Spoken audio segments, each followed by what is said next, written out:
Yeah, it's definitely becoming a very familiar tune. And you may remember Congress narrowly avoided a shutdown at the end of last year. They passed a short-term spending bill that's set to expire on the 19th. The hang-ups this time, though, border security and military aid for Ukraine. Border security now an even bigger issue than before after ports of entry, including the one in Lukeville, closed due to a migrant surge last month. But a few Republicans want to let funds expire and use it to their advantage to apply pressure on Democrats within an election year. Congressional leaders reached an agreement on the amount. That's $1.66 trillion in spending. The number has ruffled some feathers for some GOP leaders who really wanted to trim the budget.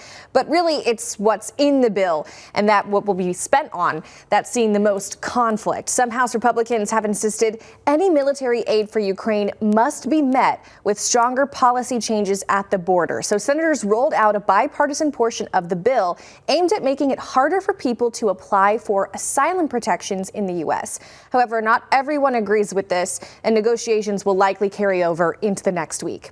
Even if the spending bill passes in the Senate, it may not make it through the House. Some House Republicans aligned with Donald Trump, who still remains the Republican presidential frontrunner, reportedly said they will not pass anything that allows President Biden to sign a border bill in an election year.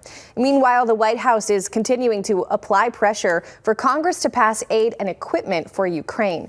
President Biden believes without the support, Ukraine's defense and government could weaken.